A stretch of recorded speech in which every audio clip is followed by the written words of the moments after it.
All right, what is happening, everyone? Welcome to another exciting and legendary episode of The Forge. We got a special guest tonight. We are so glad that each and every one of y'all are with us. What is happening, Billy? Why don't you introduce everything that's going on? I'm going to kind of be more the behind the scenes guy today. Billy's usually that kind of guy too, as well, but I'm going to be that. Billy, I know you're excited, so let's get going. Absolutely. Super excited. Everybody, thank you for joining us tonight on this beautiful February evening. We've got Christopher Horton over here from TF3PK, one of our favorite groups on the internet. And he brought along the amazing Don Glut. Don is a longtime Transformers legend. He is a writer of our favorite show. He also wrote some really cool shows such as Spider-Man and His Amazing Friends, DuckTales, Dino Riders, which I wish we still had. It was my favorite show growing up. So this guy sculpted my childhood and yours. Yep. So Chris, Don, why don't you guys say hello? Give us a little bit about yourself. Whoever wants to start, please be my guest. And then I'm going to get to the folks in the chat because there's a lot of people saying hello tonight. I'm gonna get the honors to Don. Let him go first. Let him introduce himself. This is the legend here. It's not about me. It's about this young man. So Don, tell us I'm a bit sorry, about what? yourself.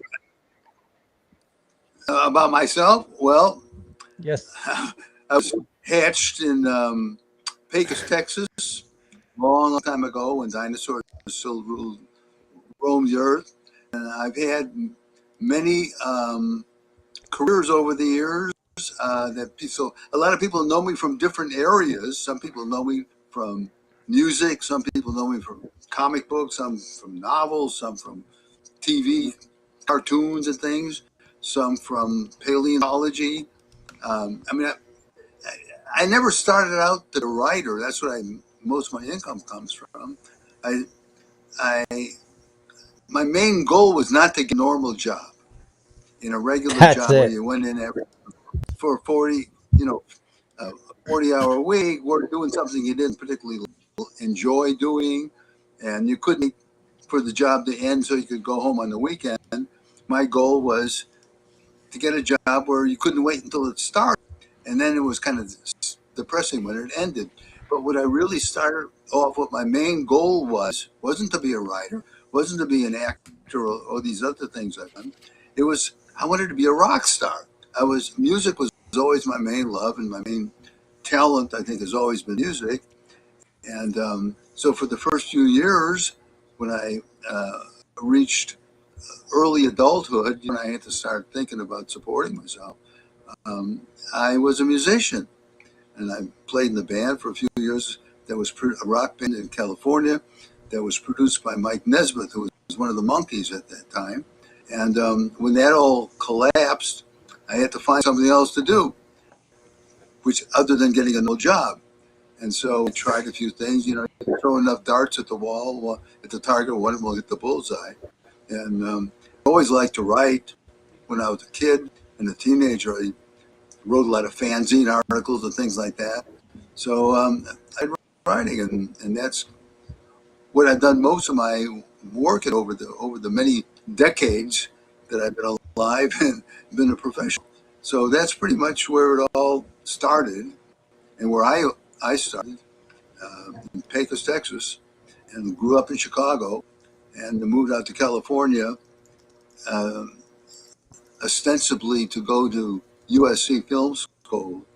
But I really, I wanted to get away from home. I wanted to get away from Chicago. And also, I was out here for a vacation once, uh, 2 years before I moved out here.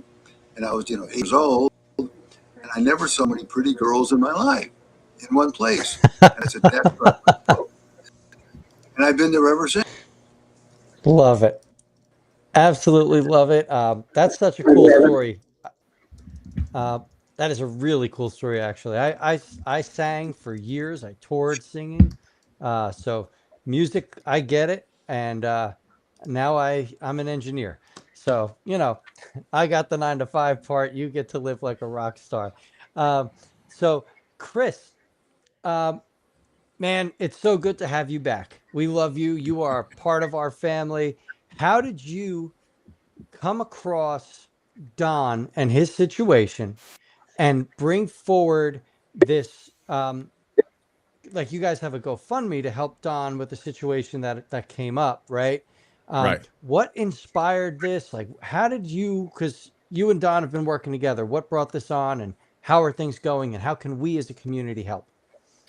So what brought this on is I can't take all the credit for myself. So one of the moves that we're moving into for the third party kingdom is getting more legendary legends such as Dunn to come and join the group. We've been me and Jonathan Williams have been reaching out to some of these writers, that sparked us to where we are now with these storylines, rather regardless of the genre. And he told me that, hey man, he reached out to Dunn and he read this horrible story to him. He said, man, I feel like we got to do something. And so Jonathan already knows me, man. When I hear something like this, I'm a helper, I'm a giver, man. And one thing that a lot of people do know, and some people don't know, for you that don't know, man, I am an extreme advocate for my elders, man, because I always say, if I can't look at my elder and see where I came from, and my elder can't look at me and see where he's going, then we have an issue here, right? Yeah. So I got a very deep compassion for my elders, and when he told me the story, man, I said, man, let's brainstorm this. So we did the Done F Glut raffle. It was a success, and we got some more things coming to help them out. And man, that GoFundMe, y'all, I think I posted it in the group before, the GoFundMe. Please do support the GoFundMe. But with Transformers Third Party Kingdom, we want to be a little bit more different, because we understand that the GoFundMe do charge some fees for They having do. it. So what we wanted to do was bypass all that when we did the raffle and give it directly to Mr. Glut. Okay, love that. Let me explain what the GoFundMe thing is all about. I am a very skeptical person.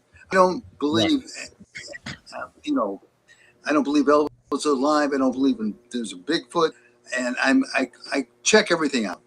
But I had my identity stolen, and the scam was so convincing. I mean, worse than losing the money almost is falling for this scam.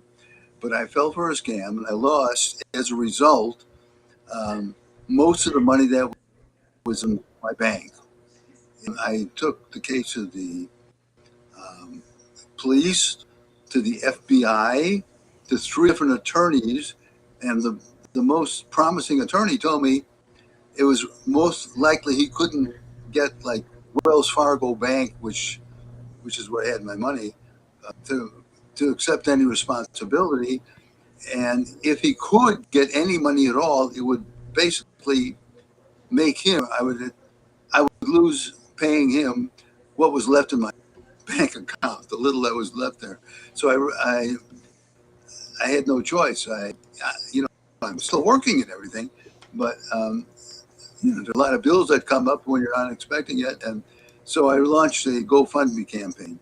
And thanks to Chris and Jonathan, it raised some money, but it's a long, long way of getting back to where I was, because the scam money is probably gone forever. So anyway, that's what that's all about. But let's talk about something more. Yep, we're going to. I just wanted to give a history for our people in the chat, which we've shared the link to. We've got some people asking some questions. Texeta has brought up, when you were writing for shows like Transformers or other well-known IPs, how much freedom did you actually have versus working within toy company restraints? And I think that's a pretty good question. With the toy companies, you got to understand one thing. We were writing, well, basically what were half-hour commercials to sell toys. And when I wrote my first Transformer episode, I think that was Divide and Conquer. It gave me a Bible. Now a Bible, it's not like like the Holy Bible. Oh. The Bible is a booklet that tells all the backstory and origins of all the characters and what they could do, what their powers were, what their personalities were like, yada yada yada. And there were a lot of Transformers, and I said, well, which one of the characters? I mean, how am I going to fit them all in? Who do you want in the story? They said, put them all in and have them all do something. So I did that.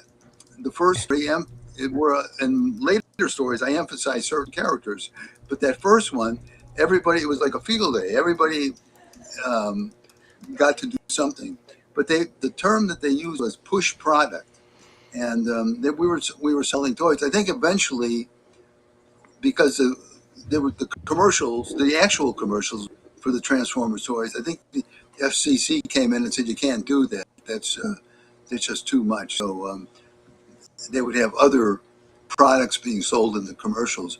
But that's what we did. And my two story editors, Bryce Mellick and Dick Robbins, when I came in, I got the feeling that they really didn't understand what the show was all about, because they weren't like your standard Saturday morning cartoons involving superheroes or talking dogs or anything like that. They were these robots, and the robots were commonplace in Japanese television shows, but not in the United States. So I had pretty much free reign. Okay. And we didn't have the censorship problems we had with the network shows, because it was, they weren't, the network shows were all really governed by the censors. And there was a lot of things you couldn't do. And some of the things were ridiculous you couldn't do. I couldn't say the word. They considered that violence. Oh my goodness! That actually happened, and I could tell you, we could do a whole story on network censorship of cartoons. And for those shows, I wasn't writing them for the kids; I was writing them for the censors to see what would pass and what wouldn't pass. But the Transformer shows, we didn't have those restrictions because they were syndicated shows, and so I got away with a little bit more in the, call it violence, action, whatever you want to call it. But I understood. See, I had friends in Japan, and they would send me videotapes of all these Japanese giant robot shows. So I knew those shows. I knew, I was eventually in later years, I actually did voiceovers, acting in some of those shows. But I'm so the jealous. Transformers, I knew what those shows were about. I was also a huge fan of the Toho Godzilla movies, the kaiju movies. Yes. Godzilla, Rodan, Mothra, Baragon, all those characters. And so Absolutely. I wrote those cartoons, those Transformers cartoons, fantasizing that I was writing Godzilla movies and things, and Ultraman, because I did write an Ultraman script. I was hired by Super to write for an American Ultraman movie that never got made. This is all before my Transformers now. So I had experience with this kind of stuff, giant monsters, giant robots. And so I just write in when when Transformers came up.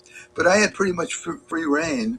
And I don't know when it finally took Dick and Bryce to catch on what the show was all about. But I caught on pretty quick. All right, that's amazing. I love that. Growing up, the old Godzilla movies were everything to me. So now I figured out, with you writing, basing this off of movies I grew up on, there's my love of Transformers. We have another question. This is from Timas. His question is, if you were offered a gig at a continuation of the original Sunbow productions of Transformers into a live action series, what stories would you introduce after the later seasons?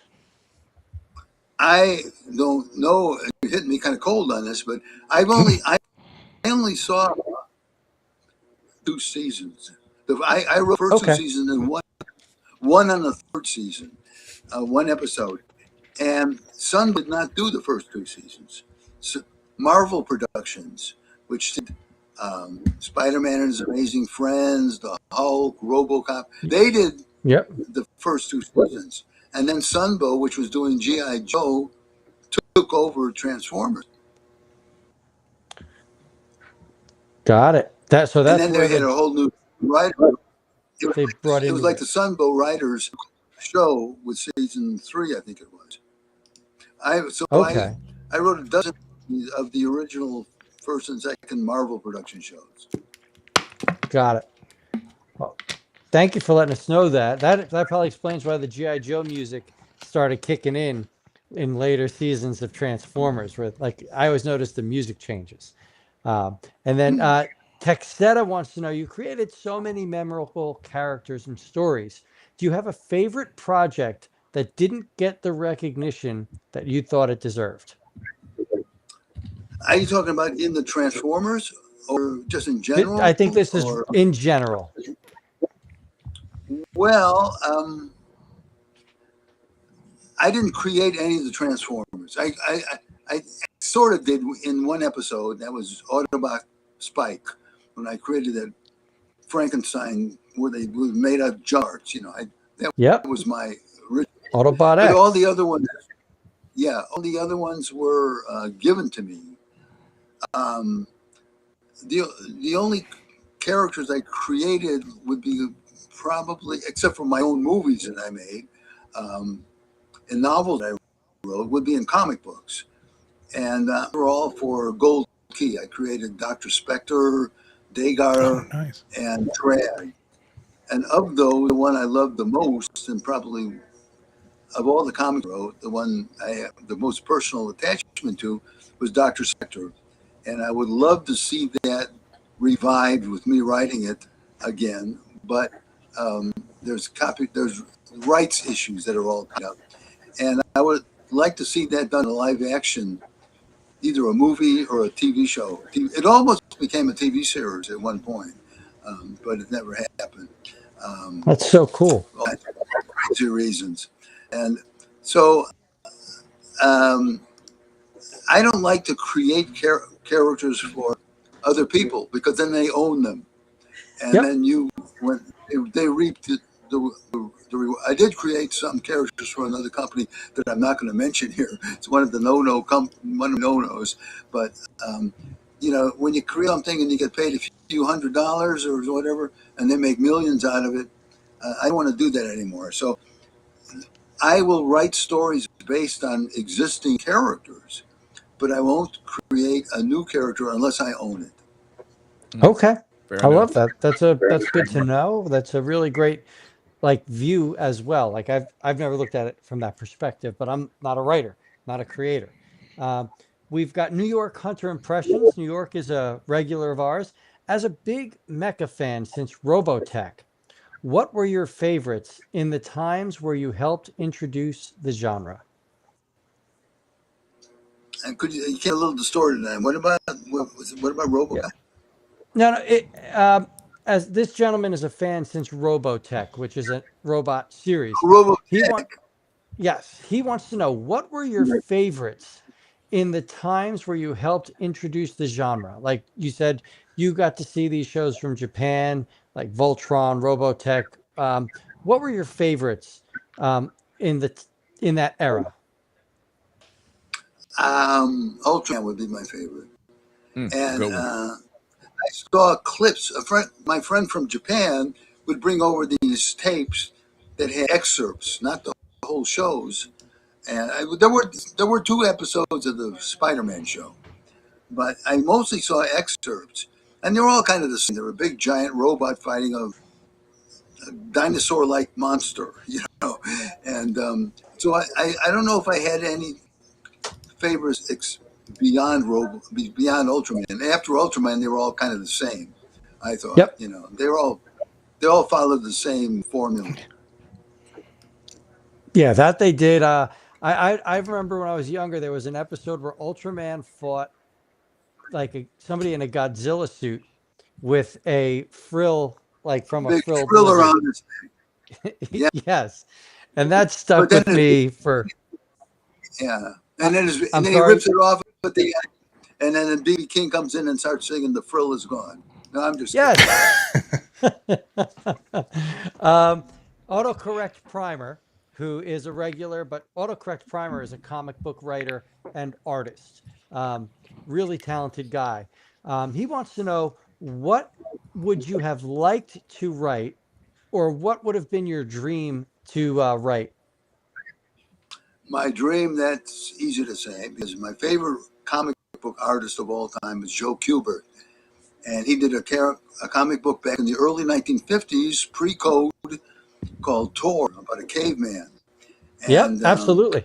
that was the one I wanted to do my own version of Tor, or even do Tor. When I did Track and the Sky Gods for Gold Key, I kept pushing. Let's do a prehistoric strip. Let's do a prehistoric book. No, nobody's going to want to buy a prehistoric book because you already have Turok. And then what happened was Eric von Daniken started making a hit with these books about chariots of the gods and aliens and all that. And so my editor said, "Hey, we want you to do a chariots of the gods type comic book." And I said, "Can I set it in prehistoric times?" He said, "Sure, okay." So I got Tor book, sort of, but it was disguised as an Eric von Daniken Chariots of the Gods book. But that's what I would like to do. And this almost happened, but unfortunately, the guy who owned the company, who accepted was going to do it, died. And so that was the end of that. I would like to do a revival of picking up right for where it left off when the comic score came in, of Dick Brieford's 1950s Frankenstein comic book. Oh, And yeah. I would like to do that. The only, I'm writing a lot of comics again for Shudder and for Vampires Carmilla, but I don't want to do, I'm sick of superheroes. I never liked sword and sorcery. I've written a ton of sword and sorcery, but I'd like to bring Dr. Spectre back. And, Yeah. that would keep me busy for a long time. All right, so there are questions. I just want to bring up Autocorrect Primer, who asked that question, actually still owns some of those books that you worked on. And I thought that's pretty cool that should be brought out. Jimmy, can you bring up the next question? Beautiful. T-Moss asks, when the Dinobots were introduced and appeared in seasons 1 and 2, were there any Dinobots that didn't show, or any ideas of characters that could have been made but were rejected at that time? Not that I recall. I didn't introduce any new Dinobots, and the old ones were given to me. So I just, use stories with what they had, what the toys were. And I don't think any of them ever got rejected. I don't recall any. I don't know if hardly any of my Transformers scripts got rejected. Those days you submitted a premise, and if the premise was accepted, then it would go to what they called an outline. In movies, they would call that a treatment. And then if the treatment got approved, then you would go to the script. And the script was always the easiest part of writing it, because it was just kind of filling the blanks. You always did the hard work in the treatment, in the outline, working the plot out, the characters were doing. So, but to answer that question, I don't think there were any. I can't think of any Dinobots episodes that I pitched as a premise, and I did not introduce any new Dinobots. Okay. So I got a question to piggyback off of that one. Being that I noticed that you said that some of the characters were given to you, and you had to write around said characters that was given. Let's deal with the Dinobots. If you had your choice of Dinobots to create for the Transformer series, which would those be? Being that you are paleontologist, what dinosaurs would you have gone with? Oh, well, the ones that they had were all the pretty, and of course the Pteranodon was not a dinosaur; that was a pterosaur. But they went with the standard, iconic, the Tyrannosaurus and the Triceratops. I probably would have brought in some of the more obscure ones, a Pachycephalosaur with a bone head, or an Ankylosaur, or I hate the word raptor. It doesn't mean dinosaur. It means a bird. It means a bird of prey. So I'm not going to call them raptors. Those are called dromaeosaurs. I would, with the sickle claws, on the high feet. I would maybe be one of those, I don't know. I had never really thought about it. I never thought beyond what I was doing there, and it was hard to keep up with everything. I was going to a paleontology conference at Berkeley, and I got the assignment. 3 of my premises got accepted, and I had to knock out, like in 3 days, 3 complete scripts, 65 page long scripts in 3 days before I went, and that was, and this was on a typewriter. Remember typewriters? Yeah. Right. I learned how to type. Maybe you saw one at the Smithsonian Institution or somewhere on exhibit. But typewriters were things we used to write scripts on. And then I remember when the IB with liquid paper, and Right.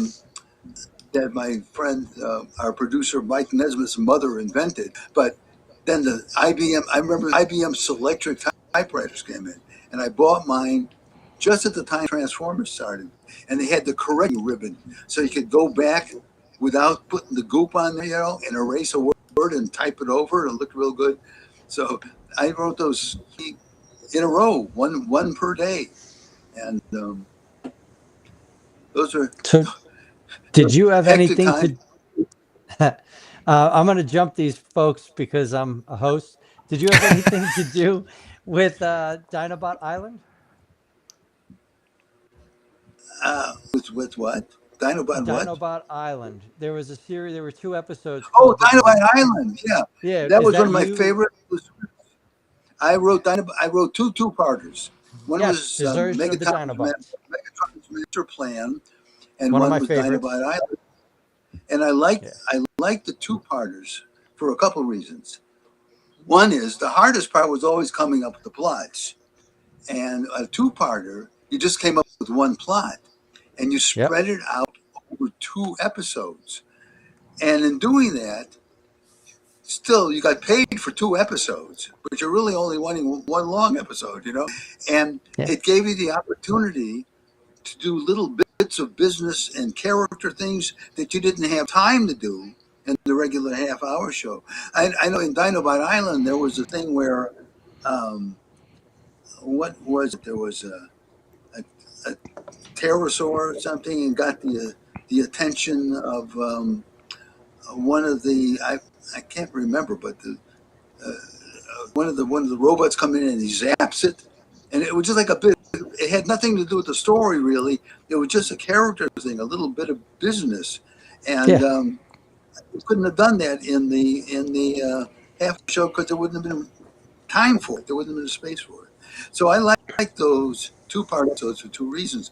Megatron's Master Plan, by the way, was based on Meet John Doe, a movie I had just seen on television like a couple nights before, and the character of Sean Berger, who's like the megalomaniac with the police force and everything, that was based directly on the Edward Arnold character in Meet John Doe.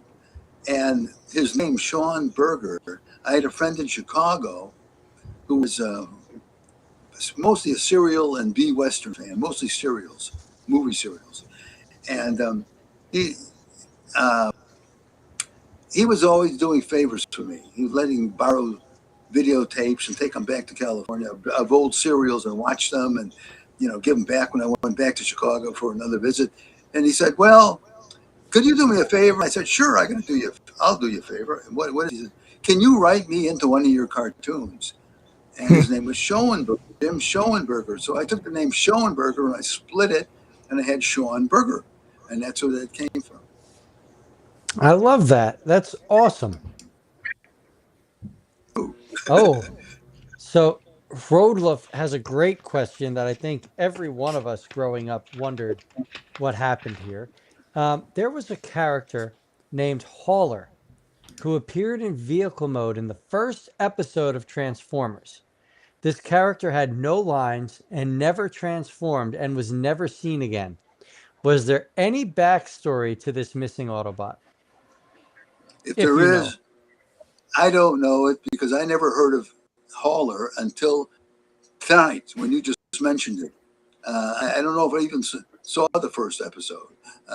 But I didn't write the first episode. Okay, so let me ask this question. In Transformers, didn't they contribute Hauler to being equivalent to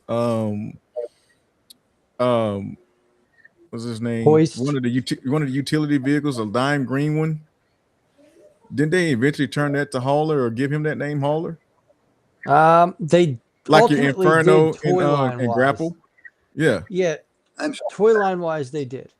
Okay. But he never got anything more in the cartoon.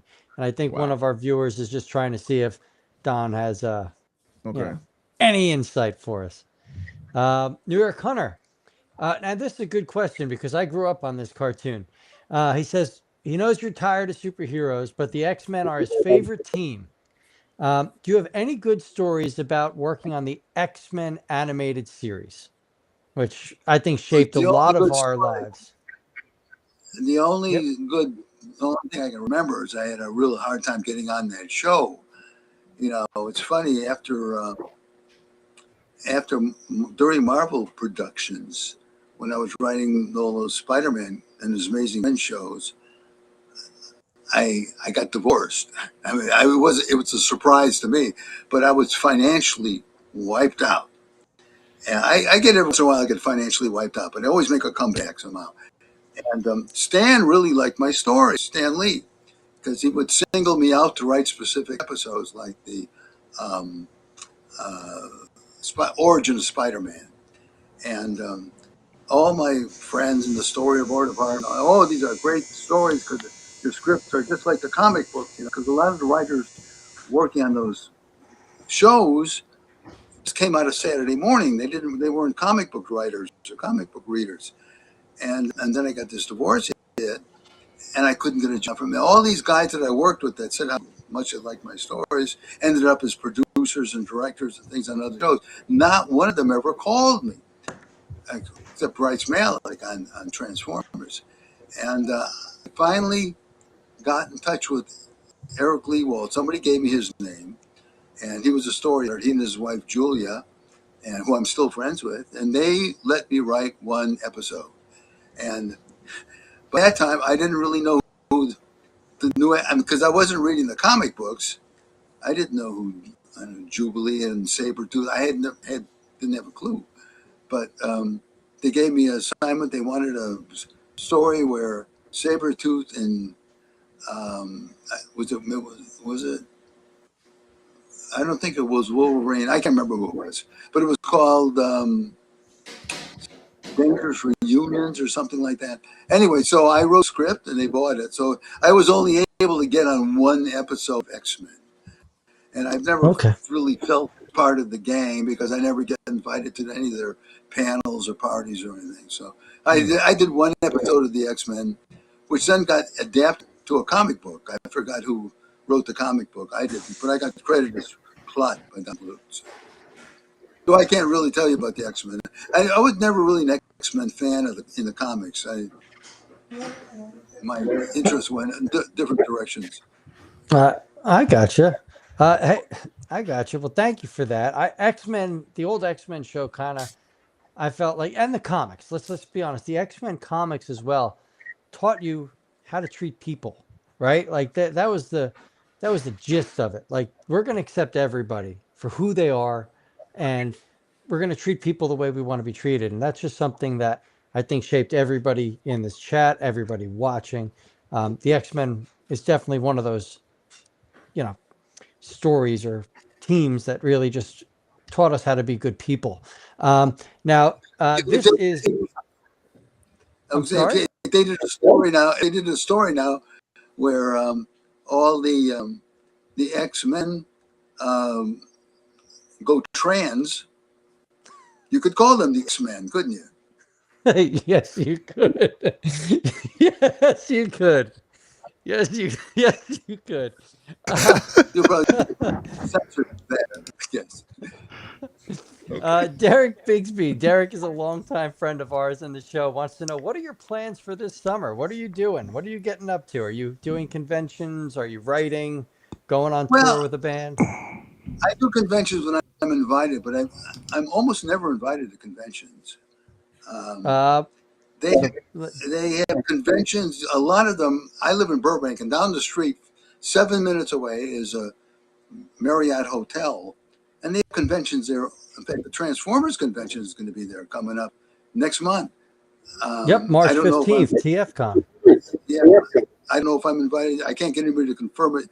I'm usually invited to that, but all the conventions that fit within the realm of things I'm doing, I never get invited to any of these things. If I did, I would go, because I like doing them. I love doing panels. I love doing presentations. I do a thing that's sort of like this show. I do an hour-long show called Ask Don Glut Anything, unless they're about the taboo subjects, And I just get up there and people ask me questions for an hour, and gives me the opportunity, like here, to get into some details that I don't normally get to do in just a regular interview, and where they ask you one question and you got one sentence answer. So I like doing those. This summer, I just hoping to keep working. I'm writing. I'm just knocking those comic book strips out like crazy. If I had the money, I would make another movie. I got 2 more movies I want to do. 2 more movies I want to make. A sequel to my Tales Frankenstein movie, and also a kind of a combination vampire and what was that Charles Bronson? Death Wish. It was a combination of the two, a vigilante vampire. What? I would love that. I would watch that in a heartbeat. Blown away street scum that the cops can't get, that kind of thing.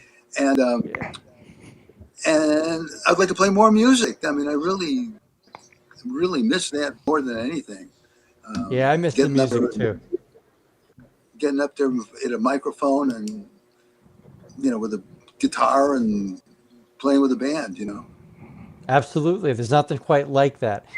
Derek, Autocorrect Primer, wants to wish you a happy early birthday. You're February 19th, I believe. Yeah, and, just for a few days. I won't tell you what the number is. If you go to my website, you can do that.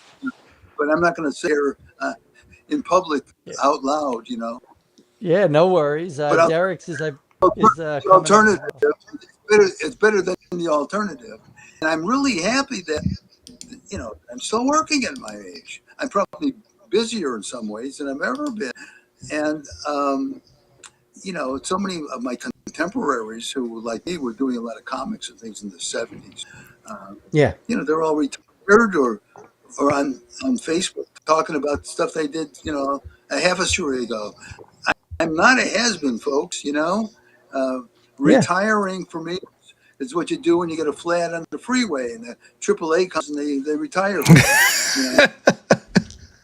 You're funny, Don. You are very funny. So Hrodruf wants to know, what did you find the biggest challenge about writing in general? The biggest challenge was when I first started getting anything sold, because when you're starting, you're not very good. And, luckily in those days, you didn't need an agent necessarily. You could write a whole novel and send it out in the mail with a return envelope, and an editor would read it and either buy it or send it back, sometimes with a letter saying, I didn't like this or I didn't like that, or, I got one that said, "Come now, Mr. Glut." I mean, I sell all those rejection slips. I'm going to have them hard bound sometime in a volume. But, getting started, getting that first sale is so important, because a lot of writers, and artists and actors, and, when that first time they got they're sitting there on the fence and with a publisher or a producer or editor, and it's live or die. Are they going to buy it or not? And they don't buy it. They get all depressed, and they never write again or draw another picture. And you can't have that. You got to keep working at it and keep sending things out and keep meeting people, and sooner or later, if you're any good and you're persistent enough, you're gonna break. You break into being a professional, and then from then it's easier. A lot of people. I mean, I got to a point where I could sell a book just by calling up the publisher. Hey, I got an idea for a book. What do you think? Whoa, go ahead, go for it. And but it took a long time to get there, and it took a lot of rejections to get there too. Good to know. I appreciate that. Awesome Optimus Prime 17 says, hello to Chris and everyone here. But Don, did you have a hand in the season 1 episode Divide and Conquer? Not only did I hand it, I had all these fingers in it typing it because that episode. I think it was Yeah. my very first. I think it was episode. Yeah, I think that's what we started the show at. I think Awesome Optimus Prime came in a little later. But yeah, that's a good question. Absolutely. Do you think the biz is a lot different now versus then in terms of starting out and getting jobs? Yeah, it was a lot more of a home spun kind of family situation back then, where you could. I mean, I would just call. I would find out who the story editor was, of a show was, and I'll call them up and say, "Hi, my name's Don Glut." Sometimes I didn't have any credits yet, or maybe I had one or two, and I said, and they would give me a chance, come into the office and we would talk. I don't know if you can do that anymore. I think you need an agent, but since there are no more Saturday mornings, and so that whole world is gone.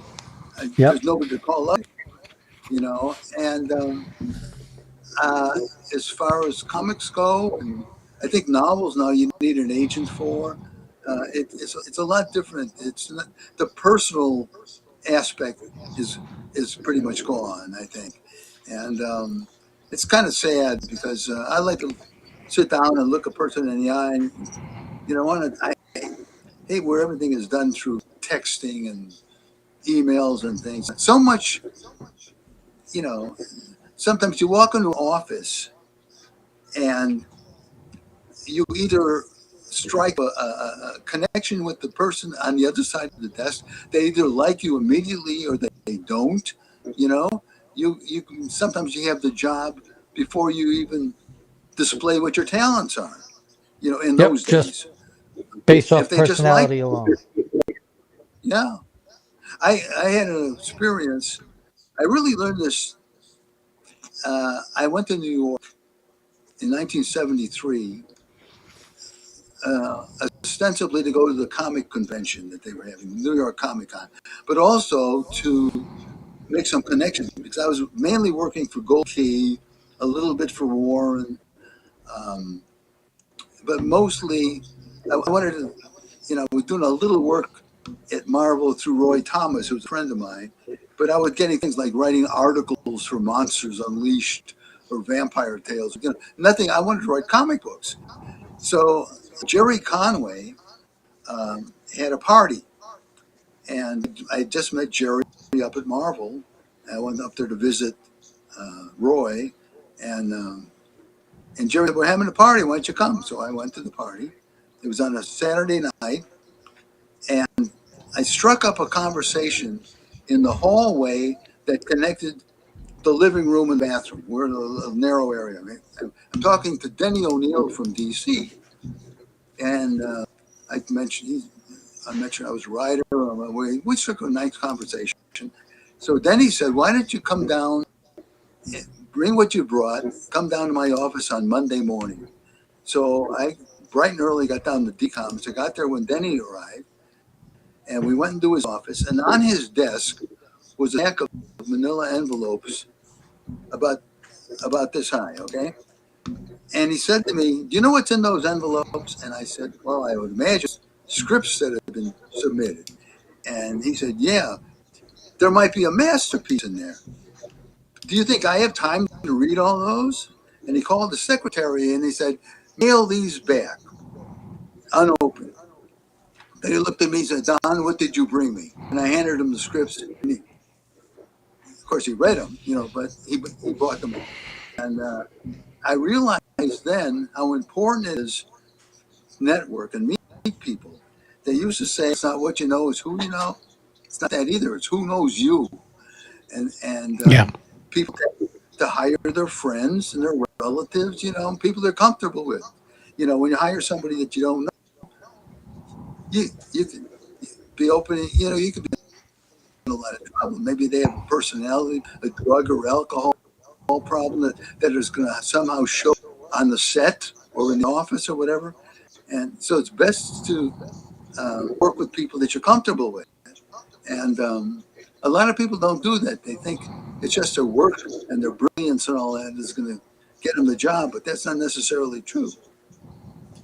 Yeah, absolutely.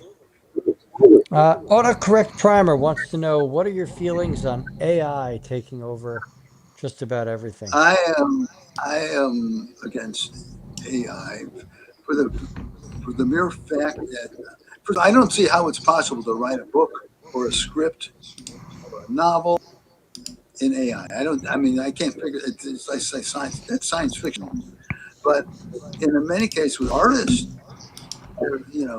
I don't think it's a tool like a pencil is a tool or a computer, word processing is a tool. I think it's an excuse for people either who are too lazy to do the work themselves or aren't talented enough to do the work. So I am not an AI fan. Okay. I'm going to ask a question not Transformers related. I'm going to ask a question dinosaur related. In your years working in that field, did you get to, as a writer and a creator, did you get to name any dinosaurs? No, but I was hoping one would be named after me, but it hasn't happened yet. I did discover what turned out to be a new genus and species of extinct dolphin. Oh, that's And we amazing. have it in our museum, in our collections. I found this. I found the snout sticking out of the. I was on my one and only real fossil dig out in Orange County, and they were going to flood that whole area, so we were allowed to go up there. And I was in a local dinosaur club, and so we were allowed. One of the paleontologists who was in our club said, "Hey, I can take you all up there, and we can look for fossils." So everybody's and there was a bone on the surface everywhere you looked. There were bone fragments. But I got tired of looking up there with everybody else. I looked down, there was a ravine. So I went down into the ravine and I saw sticking out of the ground what looked to me like an ocarina. You know what an ocarina is? It's like Absolutely. you play. It's a flute. And Yep. it's like kind of like a small version of what Cor played Lure de Franklin in those movies. Anyway, I saw this sticking out of the ground. So I went down there and I picked it up. And I walked up the hill again and I said, is this anything? And a couple of paleontologists who were there, suddenly their eyes on me, they descended on me, took this thing out of my hand, and they scraped a little of the dirt off of it.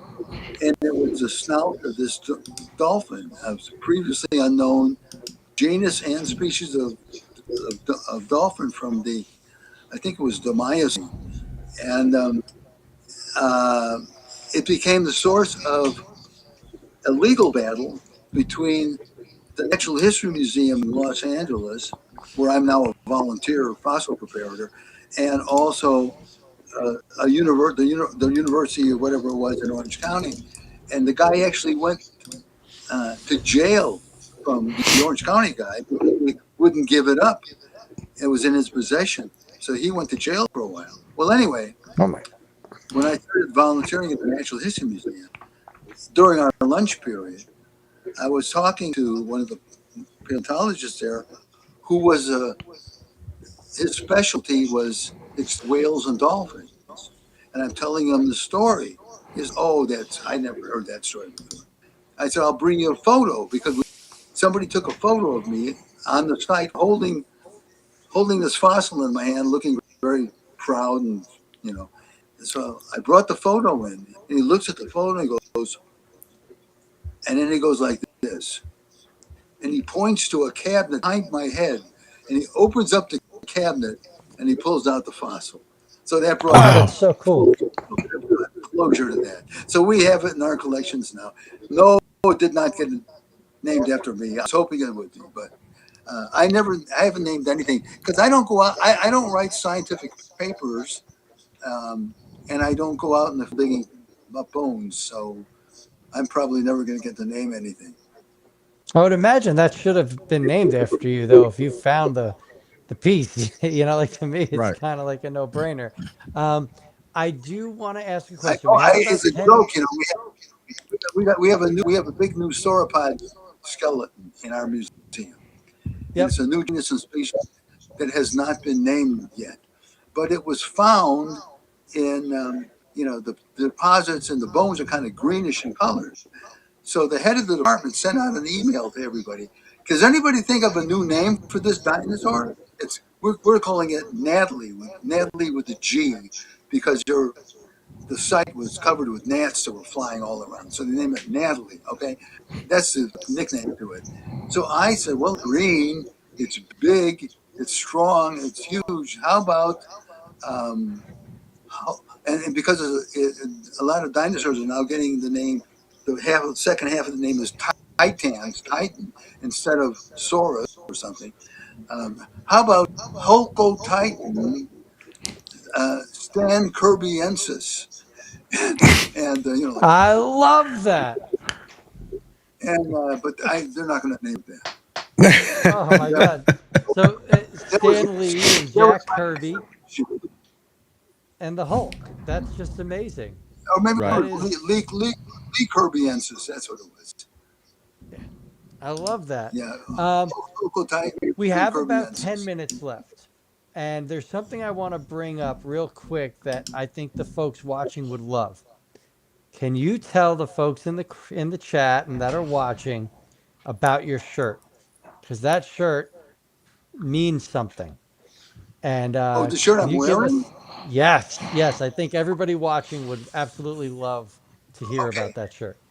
First season, the writers, I don't know if the actors or artists or anybody, I imagine we all got them. We got these free T-shirts, these Transformers T-shirts. And when the year I got them, you have to see what I did in the summer. That summer I went on a trip, vacation to Santa Fe, New Mexico. And it's a beautiful place. Anyway, I was going through all the shops and things, and little kids they were pointing. They knew the show because they knew the shirt because they knew the show. So everybody in Santa Fe was pointing my shirt, and it's a little tight now. I haven't put on weight really, but I've been working out for the past 15 years, so I've gotten more muscular, and so it's a little tight where it was a lot more loose fitting back when I first got it. But I have the shirt. I also have a Go bike, and Nice. the thing was, back then I was writing 3 giant robot shows simultaneously. I was working on Transformers, GoBots, and Mighty Orbots. And after Oh a yeah. while, they would get mixed up in my head, and I would start writing character names like from the GoBot shows into the Transformers episodes, and vice versa, and then with Mighty Orbots. So those shows had to get some pages rewritten. I was going to say, I think we might have had to do some rewrites. Awesome Optimus Prime 17 states, you have the Transformers Bible. In the episode Heavy Metal War, are you responsible for creating and naming the Constructicons such as Devastator or any part in all? Those are all in the Bible. Everything I did So, that was like that was a character that was character related or an ability they had, like that was all in the Bible. And the Devastators, where they all came to be one giant robot, right? correct. Is that what that was? Yeah, Yes. and I liked that because of that and a lot of the Japanese stuff I was watching. Yep. And I don't know if you know this. When I wrote the Dinobots episodes, I was copying. I mean, not physically. I mean, not plagiarizing, but I would the mood or the spirit of the fight I was seeing in the Godzilla films. I remember there was one I saw where Rodan gets Godzilla by the tail, and he's pulling Godzilla back, and Godzilla is trying with the front paws, trying to dig his way into the ground for some support. And I put that in one of my scripts, thinking that it was going to be the same. But in the movie, that went on like maybe for a half minute, or so. Where on the TV show, it went on like one quick shot. So it didn't. The animation wasn't. I didn't think the animation was very good, but it didn't convey what I was really seeing up Trying here. to get across. Yep. I was seeing Godzilla and with Mothra flying and all that. That's what I was seeing. I love that. And I remember that Godzilla movie vividly. I watched those movies with my son quite a bit, the old ones. My grandfather raised me on those Godzilla movies. Like that was our Friday nights, rent a Godzilla Now, movie and hang out with grandpa, you know? now But this you might find. Oh, go ahead. Go ahead. no, please I was going speak. to say I'm not. this you might find interesting regarding the Dinobots. When when they were presented to me to write into a script, they didn't have names yet. They were Okay. just, and so I had to come up with names. But those aren't the names they used. I had, like Tyrannobot and Tricerobot, things like that, which I wanted to keep in with the Autobot names, and they didn't Yep. like those, and they Grimlock and all the others, you know. That's so cool that at least you had the opportunity to come up with some. Right. New York Hunter Impressions wants to know, and no, nobody has asked about Dungeons and Dragons yet. With your interest in monsters, um, how about the characters that fight the in Dungeons and Dragons? Hopefully, I'm wording this right. I'm trying to see where New York Hunter's coming with this. If Chris or Jimmy want to jump in and maybe help me out with this one. No, I was never asked to do Dungeons and Dragons.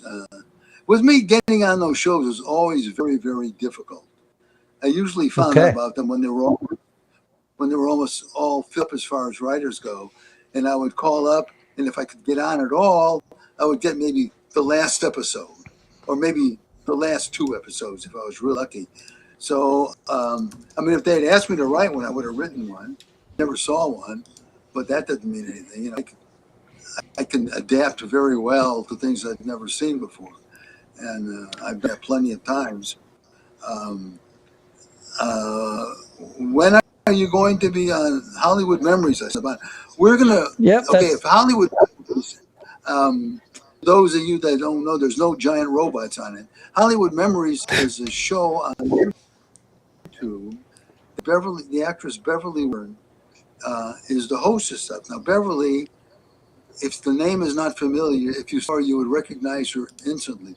She started her first professional acting job was when she was about 8 years old in a movie called Superman and the Mole Man. She's in that. And, she's gone up through Old Yeller and The Lone Ranger and Dragnet and all kinds of movies. She was in Spider Baby. That's one of her big fan favorites. She was on Star Trek. Anyway, she has a show. And she was in the last movie I made, was Tales of Frankenstein.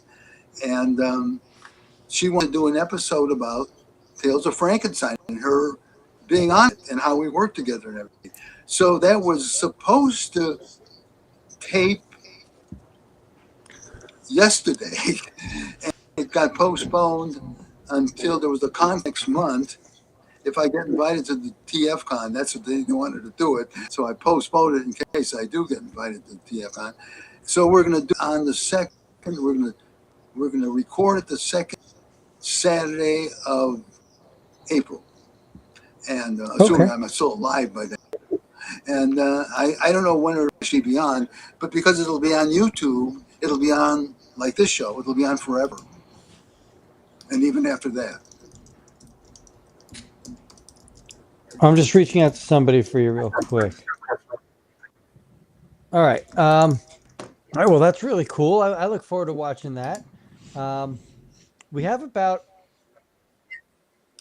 a minute left. We're kind of wrapping up at this point in time. Chris, do you have anything you want to contribute? Usually I have you talking so much, but I kind of been liking hearing Don's stories. So I haven't gone to Jimmy or Chris, and I feel bad, but I've been like the producer in the background, just geeking out over here. I think it's been great. It's been an honor.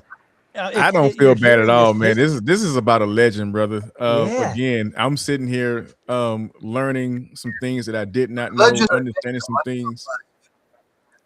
I'm sorry. I said, legend are dead. I'm still alive.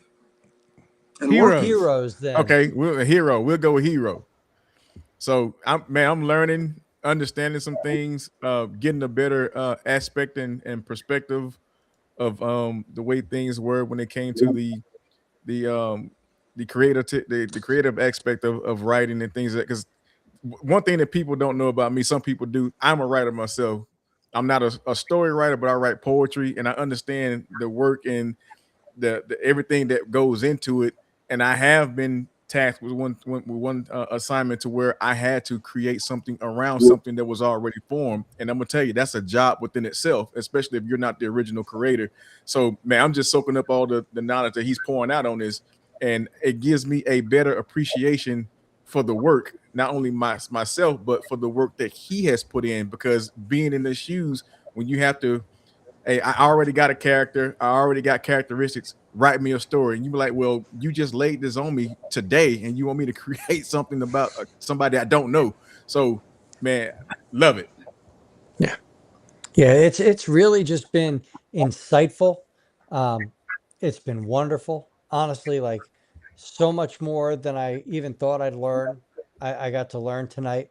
Um, we're going to share your GoFundMe again in the chat, but some of the folks here, autocorrect primer, Derek stated he loved the Lone Ranger. He's got it in his calendar, and thank you for everything you've done. New York Hunter Impressions has stated, thank you for being here. It has been an honor. So, the folks here in the chat, they're appreciating your time, what you're giving us as a community. You're helping us understand some of our memories and how they got crafted. Mhm. You sculpted so much of what inspired us to be what we are today. And there's no other thing to say but thank you. Thank you for Well, writing for us. I didn't Thank- direct you in the wrong direction. I mean, that could Oh no, it no. could be happening. I feel I'm a very successful person with a life that is a true gift from God. And a lot of those lessons were learned from your writings. So thank you.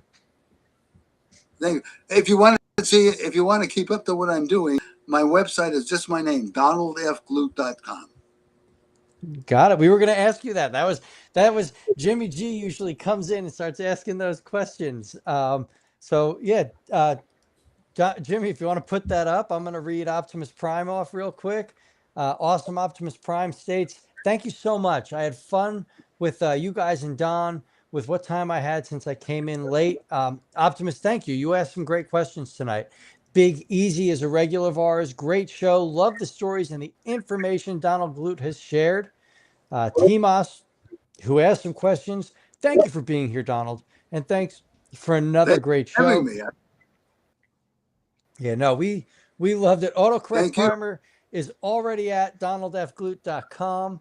Now, like I said, Autocorrect Primer, he's a comic book artist and writer.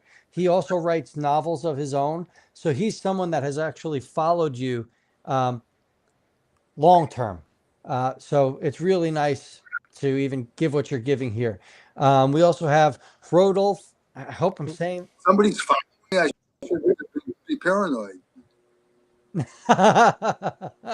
No, he's out in South Carolina or North Carolina. He's not going to get to you. Okay. I think I'll try to get an agent when my novel's finished based on this discussion. It's a good idea, and I never thought of it being done before. So guess what? You just gave some insightful information to somebody that's aspiring to be a writer, and hopefully they get something published. So again, there's a lot of thanks here in this group. Jimmy, do you have anything you want to add as we wrap up? No, I just think, I mean, it's amazing. Again, I'd love to see, I wish I could go to TFCon LA. If you're going to be there, I know probably Derek might be contacted. I don't know. You never know what may be happening there. But Derek is BotCon Chicago, actually. yeah. And in fact, offline, we got some things to discuss about that, Don, about BotCon. Yeah. So, but it would be great to meet you in person, Don. I think, again, legendary, everything, just reading about just your filmography, your writing credits and stuff. I'm like, man, I remember that. I remember that as a kid. I remember that as a kid. And it was just like, oh my gosh, again, like Billy said, you just shaped our childhood. And we appreciate you, all of us, the community. And here we go. To bypass the GoFundMe fees, folks, you can donate via PayPal at TF3PK. Use friends and family, and Chris makes sure that all proceeds go to Don. If that's not just beautiful, Chris, thank you. Thank you for introducing us to Don. Thank you Yeah. for sharing this story and helping us put a show together to help Don. Like, thank you. You are what Thank we you. do this show for. You are spreading this community into a family. You're helping us spread a beautiful community. So thank you, Chris. Truly, from the bottom of my I heart. hope it's a dysfunctional family. No, this is not yet. Not yet. Oh man, all I can say is thank you guys, man, because it's a wonderful thing, man. Again, I'm very compassionate when it comes to, man, our heroes such as Mr. Glut, and not only being our heroes, but those who have been um blaze makers, blaze the way for us to come behind them and study their crafts and copy their cadence to do what we do now, and they can reflect and look back on us and be like, yeah, I see my work and I see how my work has impacted, the later generation. So thank y'all, man. Thank y'all, and thank you, Mr. Glut, for having such a very, very inspiring body of work that produced what you see today with us on this panel. Thank you. Truly, thank you. With that, we like to end our show as if it's a Naked Gun episode, and we kind of do a freeze frame. So if you're a fan of Leslie Nielsen and the Naked Gun series and you'd like to join us on a Naked Gun ending, we will be ending the show shortly, and we're just going to freeze up. I do like to thank everyone in the chat. Thank you for tonight. Thank you for joining us. We have more to come. Donald, you're always welcome on the show. If you ever want to get something across, please know that we will always put time aside to make sure you get out there. Chris, Don, thank you so much. It's been a wonderful night. Jimmy, as always, brother, it's a pleasure.